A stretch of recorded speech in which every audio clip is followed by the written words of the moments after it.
35장 20부터 29까지입니다.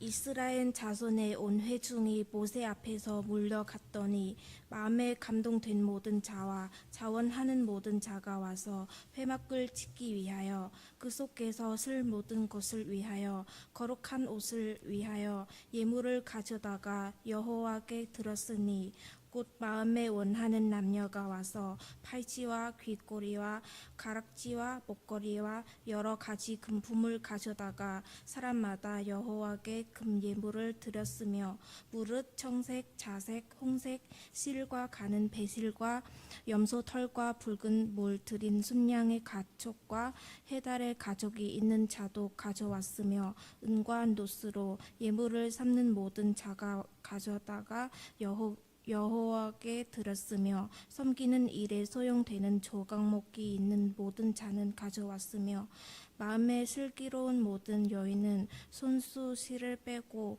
그 뺀 청색, 자색, 홍색 실과 가는 배실을 가져왔으며 마음에 감동을 받아 슬기로운 모든 여인은 염소 털로 실을 뽑았으며 모든 족장은 호마노와 및 애북과 형패에 몰린 보석을 가져왔으며 등불과 관유와 분향할 향에 소용되는 기름과 향품을 가져왔으니 마음에 자원하는 남녀는 누구나 여호와께서 모세의 손을 빌어 명령하신 모든 것을 만들기 위하여 물품을 드렸으니 이것이 이스라엘 자손이 여호와께 자원하여 드린 예물이니라.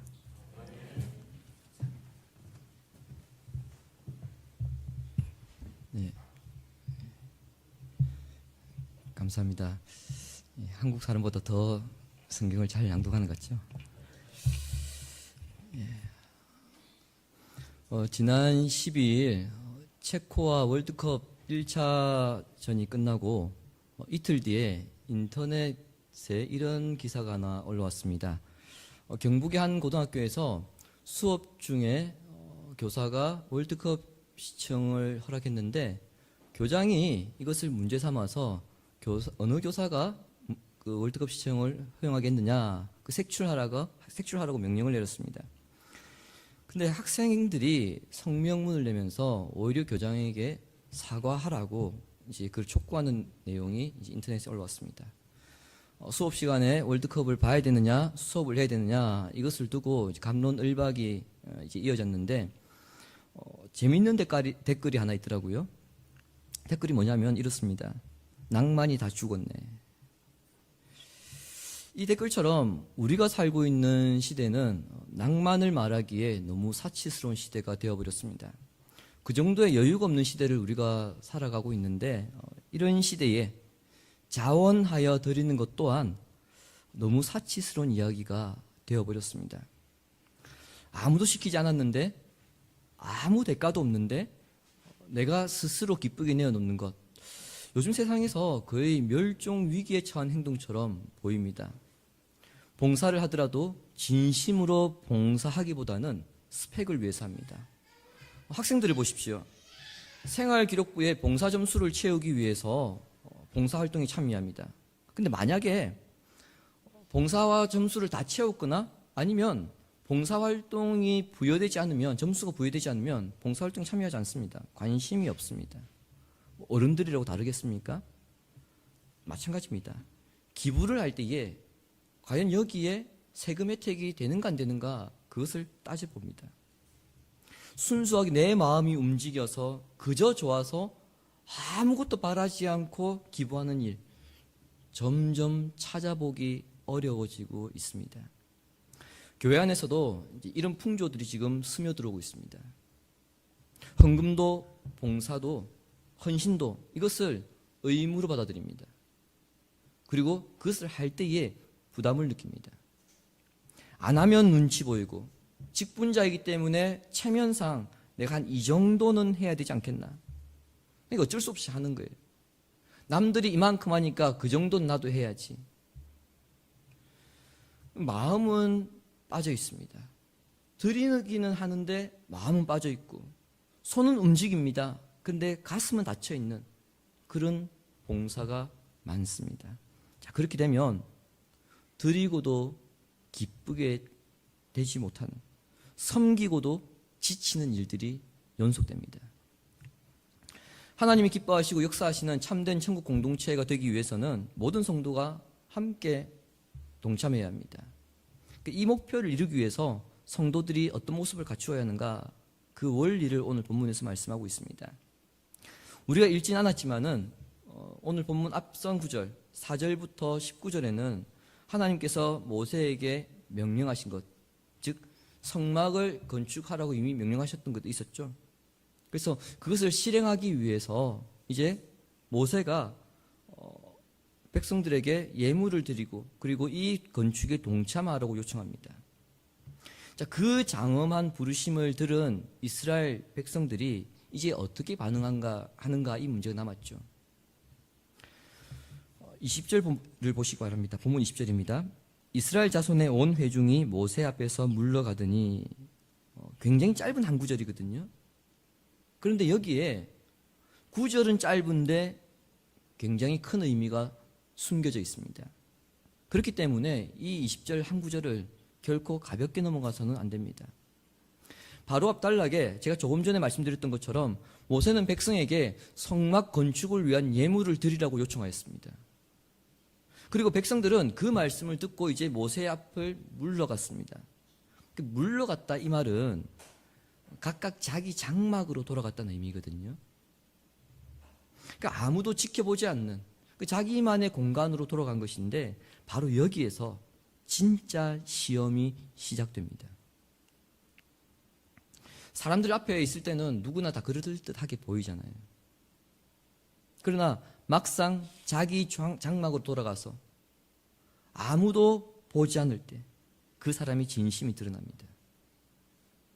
누가 강요하지도 않는, 누가 지켜보지도 않는 그 자리에서 무엇을 결정하느냐, 그것이 그 사람이 정말 어떤 사람인지를 보여줍니다.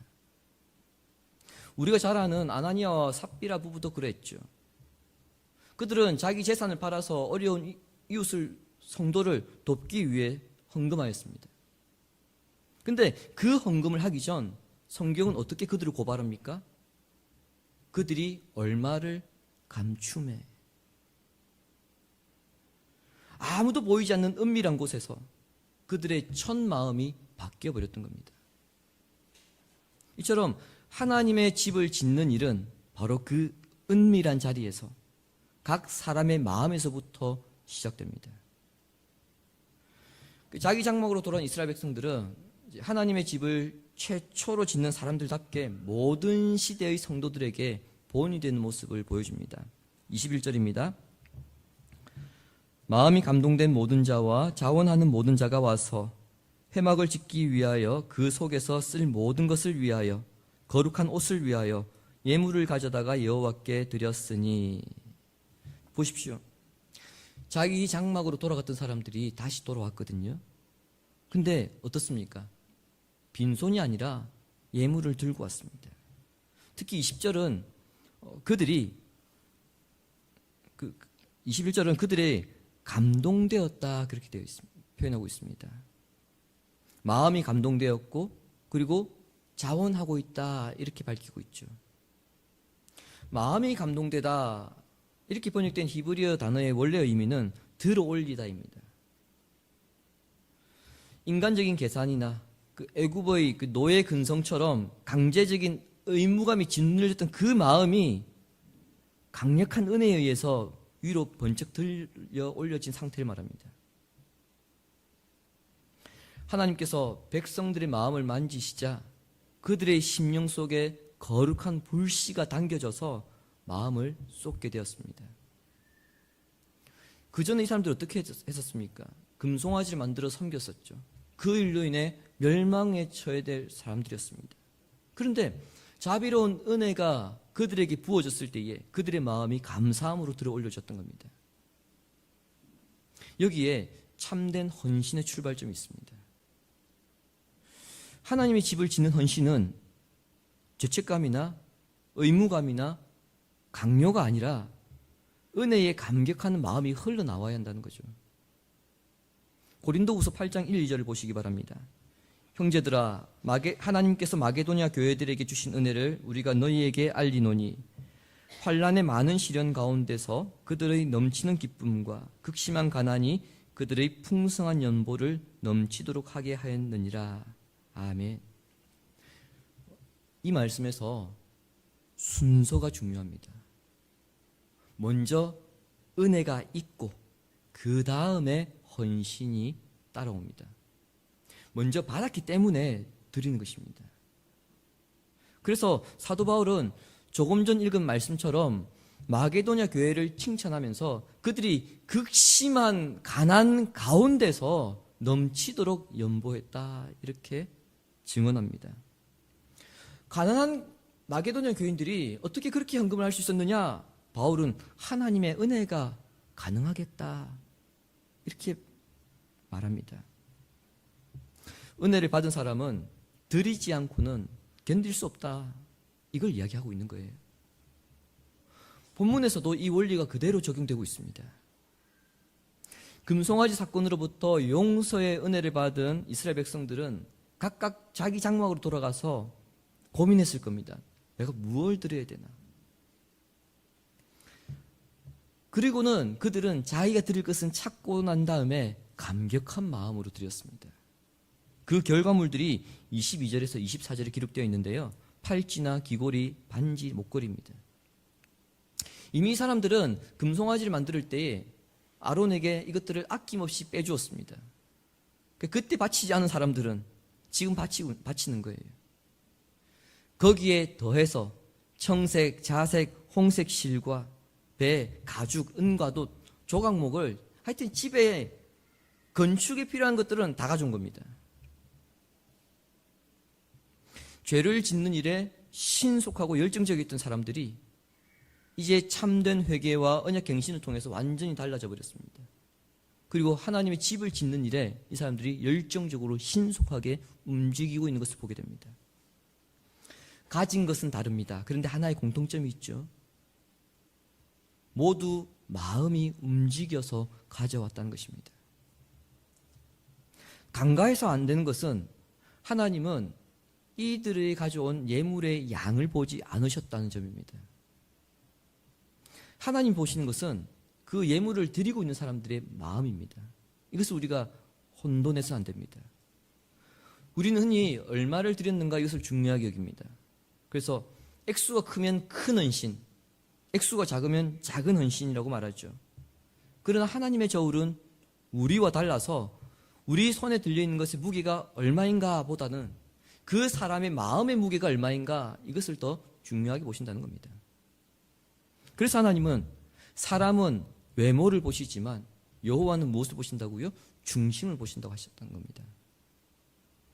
이 말씀, 사무엘 선지자가 이제 사울이 하나님께 버림받고 난 다음 새로운 왕을 선출하기 위해서 베들레헴에 갔을 때 하신 말씀이죠. 이새의 아들들이 차례로 사무엘 앞에 섰습니다. 그때 장남 엘리압을 보고 사무엘이 어떻게 말합니까?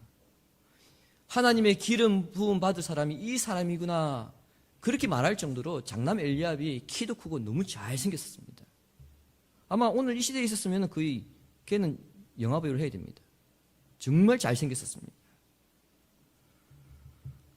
하지만 하나님은 아버지 관심조차 주지 않는, 그 아버지의 관심 밖에 있던, 별 볼 일 없던 막내 다윗을 선택하셨죠. 사람의 눈에는 보이지 않았던 그 마음의 중심을 하나님은 보셨던 겁니다. 하나의 말씀을 더 볼까요? 주보에 보시면은 잠언입니다. 잠언 23장 26절에 보시면은 내 아들아 내 마음을 내게 주며 내 눈으로 내 길을 즐거워할지어다. 아멘. 이 말씀은 지혜로운 아버지가 사랑하는 아들에게 간곡하게 부탁하고 권면하는 말씀입니다. 아버지가 아들에게 너의 재산을 달라, 네가 성공하길 바란다, 그렇게 말하지 않습니다. 뭐라고 말합니까? 너의 마음을 달라. 그 이유는요, 마음이 있는 곳에 모든 것이 따라가기 때문이죠.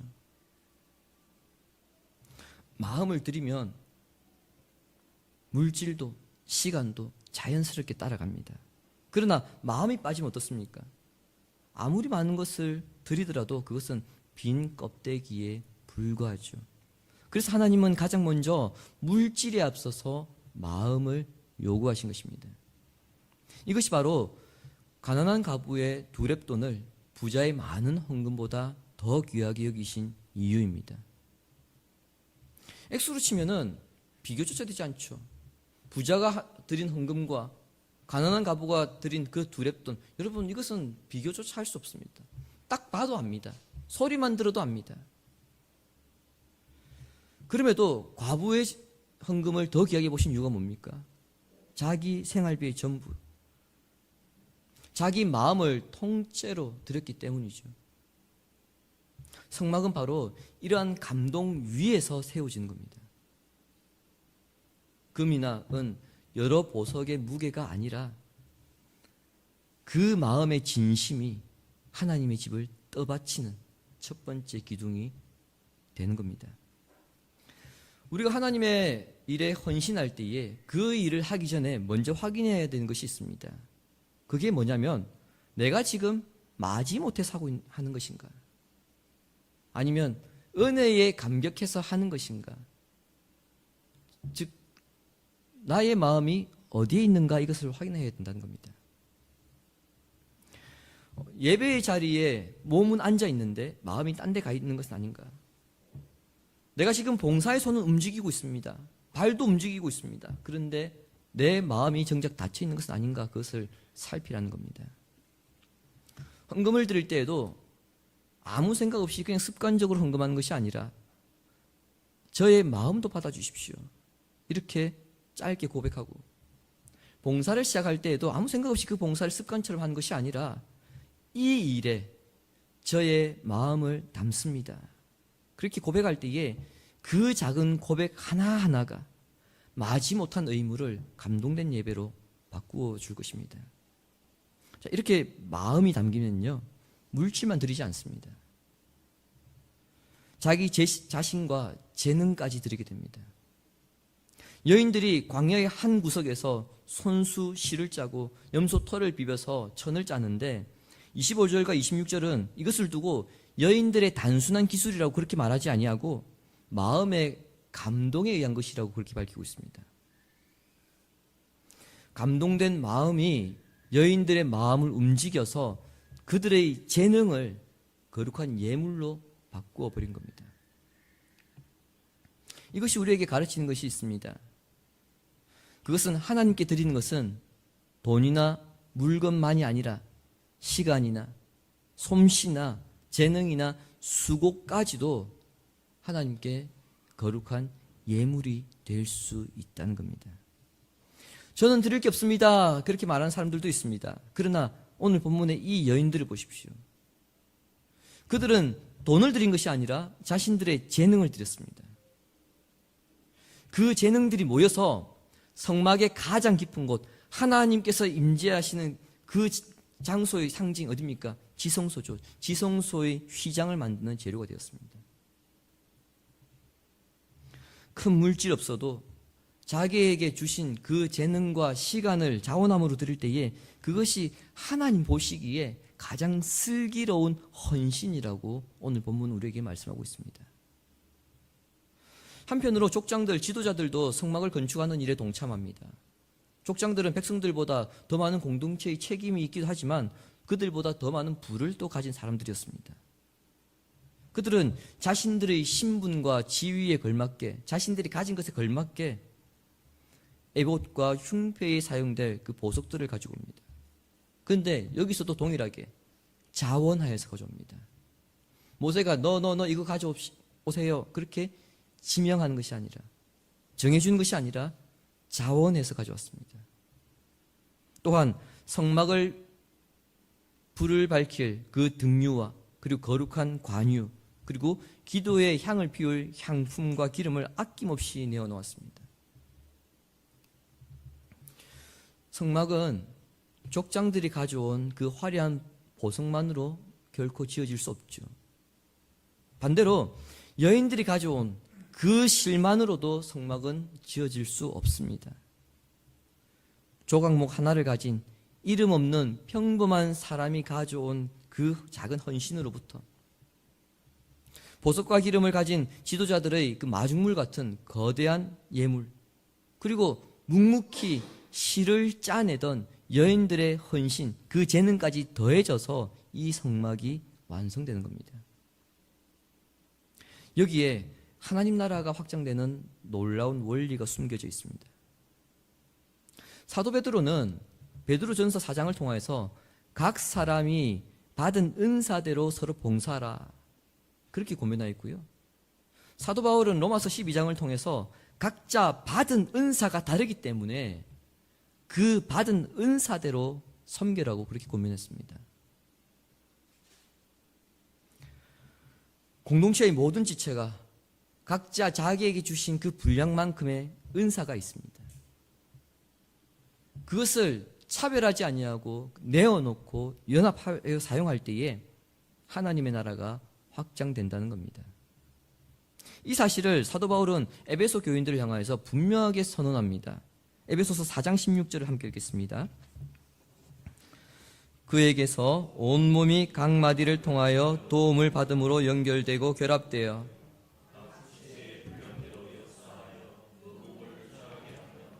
사랑 안에서 스스로 세우느니라. 아멘. 교회가 자라기 위해서 부활하신 예수 그리스도께서 교회에, 그 교회를 이루는 성도들에게 다양한 은사를 나눠주셨습니다.